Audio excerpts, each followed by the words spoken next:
Super star Rajinikanth அவர்களை பற்றி இளைய தளபதி விஜய் அவர்கள் கூறியதை தற்பொழுது காண்போம். சின்ன வயசுலிருந்தே நான் ரஜினி ரசிகன். வாரத்தில் 4 நாள் ஸ்கூலுக்கு போனால் 3 நாள் ரஜினி படம் பார்த்துட்ருப்பேன்.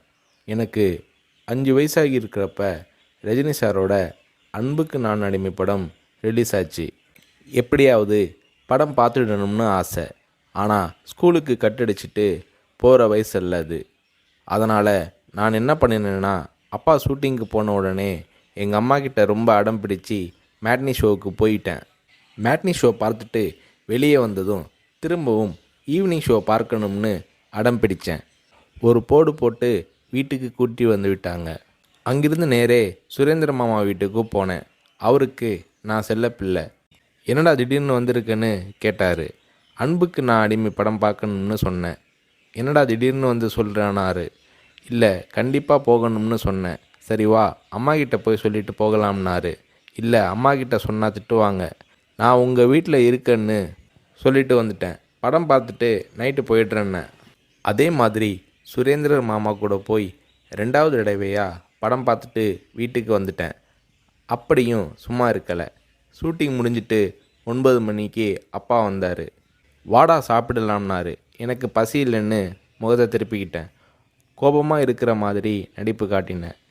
இல்லை, சாப்பிட்டு தான் ஆகணும். உன் ப்ராப்ளம் என்னன்னு சொல்லுனாரு. அன்புக்கு நான் அடிமைக்கு கூட்டிகிட்டு போனால் சாப்பிட்றேன்னு சொன்னேன். சாப்பாட்டை பரிமாறிக்கிட்டு இருந்த அம்மா என்னை பார்த்து, அட திருடா, என் கூட வந்து அந்த படத்தை மேட்னி ஷோவில் பார்த்துருக்குற மாதிரி முறைச்சி பார்த்தாங்க. சரி வந்து சாப்பிடுனாரு. சாப்பிட்டு முடித்ததும் நைட் ஷோவுக்கு கூட்டிகிட்டு போனார். உண்மையிலேயே அன்னைக்கு மேட்னி, ஈவினிங், நைட் ஷோன்னு 3 தடவை ரஜினி சார் படம் பார்த்தேன். படம் பார்த்துட்டு வந்ததும் அப்பா கிட்ட ஒரு அன்பு கட்டளை போட்டேன். நாளைக்கு நான் ரஜினி சாரை பார்க்கணும், அவர் கூட நின்று ஃபோட்டோ எடுக்கணும்னு சொல்லி அப்பாவோட கழுத்தை கட்டி பிடிச்சிக்கிட்டேன். அடுத்த நாள் காலை நானும் என்னோடய ஃப்ரெண்ட் கார்த்திக்கும் அப்பா கூட போனோம். ரஜினி சார் வாகினி ஸ்டுடியோவில் ஏதோ ஒரு ஷூட்டிங்கில் பிஸியாக இருந்தார். நான் ரஜினி சாரை நேரடியாக பார்க்கிறது அதுதான் முதல் தடவை. எப்படி ரஜினி சார்கிட்ட பேசுகிறதுன்னு பயந்துக்கிட்டு இருந்தேன். அவர் கூட்டிகிட்டு போய் அன்பாக பேசினார். அப்படியே என்னை தன்னோட மடியில் உட்கார வச்சுக்கிட்டு என்ன படிக்கிறேன்னு கேட்டார். சொன்னேன், நான் உங்கள் கூட நின்று ஃபோட்டோ எடுக்கணும்னு சொன்னேன். சிரிச்சுக்கிட்டே என் கன்னத்தை தட்டி கொடுத்து எங்களை அணைச்சிக்கிட்டு ஃபோட்டோவுக்கு போஸ் கொடுத்தார். என்னால் மறக்க முடியாது அந்த இனிய நாளை, அவரது அன்பான அரவணைப்பை. வீட்டுக்கு வந்ததும், அப்பா நீங்கள் பெரிய டைரக்டர்னு சொல்கிறாங்க, ஆனால் என்னால் உங்களை டைரக்டராக ஏற்றுக்க முடியாது.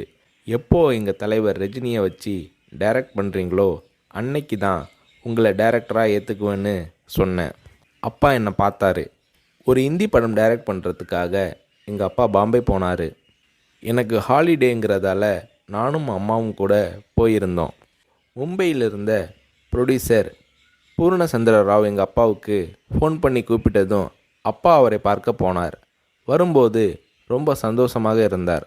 ஹோட்டலுக்கு வந்ததும் என்னை கூப்பிட்டு, விஜய், நான் டைரக்டர் ஆயிட்டேனாரு. ரஜினி சாரை நடிக்க வச்சு டைரக்ட் பண்ண போகிறேன்னாரு. அந்த படம் தான் நான் சிகப்பு மனிதன். நீங்கள் நம்புறீங்களோ இல்லையோ, அந்த படத்தை நான் 17 தடவை பார்த்தேன்.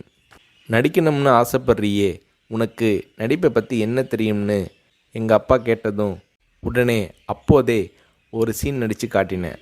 அது என்ன சீன் தெரியுமா? அண்ணாமலை படத்தில் ரஜினி சார் பேசிய பெரிய டைலாக் சீன். நான் ரஜினி ரசிகனாக இருந்ததால் அவரோட பல வசனங்களை மனப்பாடம் பண்ணி வச்சுருந்தேன்.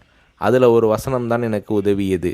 ரஜினி சார் சரத்பாபுவை பார்த்து தொடையில் தட்டிக்கிட்டு கோபமாக பேசுவாரே, அந்த வசனத்தை நான் பேசி நடிக்கிறத கொஞ்ச நேரம் அப்படியே கூர்ந்து கவனிச்ச எங்கள் அப்பா என்னை பக்கத்தில் கூப்பிட்டு, நாளைக்கு உனக்கு மேக்கப் டெஸ்ட் எடுக்கிறேன்னாரு.